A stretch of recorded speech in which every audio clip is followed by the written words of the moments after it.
You know what's genuinely messed up? An entire generation was raised on the mantra, "You're special, you can do anything." Then they hustled harder than expected, racked up degrees and side gigs, only to land in a world where the basics their parents took for granted, house, family, stability, feel like lottery wins. I'm talking millennials, born 1981 to 1996. Before you dismiss this as whining, hear me out. This is a massive, unintended psychological experiment. For the first time in modern U.S. history, a generation is widely expected to end up worse off than their parents. Pew Research data shows millennials accumulating slightly less wealth at the same age as prior generations, with individual earnings flat over decades despite higher education levels. The college premium helps, but the gaps are stark, especially for those without degrees. Add the 2008 recession hitting right as many graduated, and you've got a recipe for chronic disappointment. It's textbook cognitive dissonance. Told your whole life you could achieve anything, then handed a reality where a master's degree costs more than a starter home did for boomers, entry-level jobs demand years of experience, and $80,000 in student debt is normal. Psychologist Jean Twenge's book Generation Me nails this. Millennials score higher on narcissism measures, from the self-esteem-focused parenting of the 80s and 90s. Trophies for everyone, you're unique just for breathing. But they also report sky-high anxiety, depression, and loneliness. Special and worthless at the same time. A LinkedIn bio masking quiet desperation. The timeline is brutal. Helicopter parents and self-esteem curriculums prepped them for success. Then 2008 crashed the economy.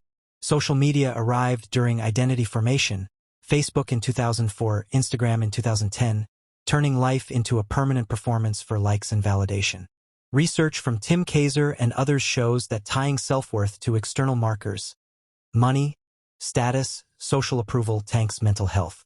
Materialism correlates with lower well-being, more depression, and risky behaviors. Social media supercharges it. You're not just living, you're campaigning 24/7 for your own existence. Then the milestones evaporate. Millennials want marriage, homes, kids, surveys confirm it. But economic barriers, housing costs outpacing wages, debt, push them back or out entirely. Pew data shows millennials far less likely to live with a spouse and child at the same age as prior generations. Homeownership and parenthood rates lag. You're in your 30s or 40s, still in a pricey studio, feeling like real life hasn't started yet. This prolonged limbo creates allostatic load, your body stuck in low-grade fight or flight, prepping for threats that never fully arrive. Chronic uncertainty erodes you from the inside. The old social contract, study hard, get a degree, land a stable job, climb the ladder, got shredded.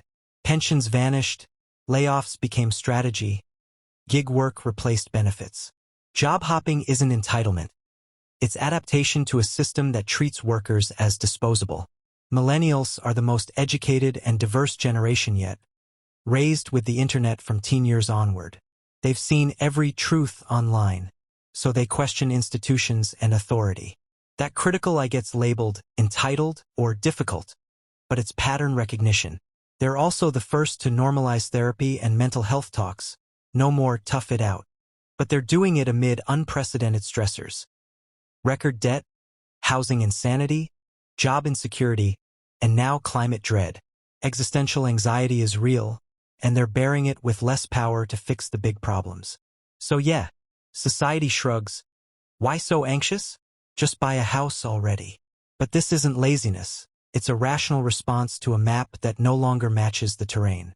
High expectations plus economic whiplash plus performance pressure plus delayed adulthood plus overlapping crises equals a generation wired for both idealism and deep cynicism. They still want fairness. They just stopped believing it'll happen. If this resonates, drop a comment. What part hits hardest for you? And if you value these kinds of raw breakdowns, consider subscribing or joining the channel members. It helps keep this going. Thanks for watching.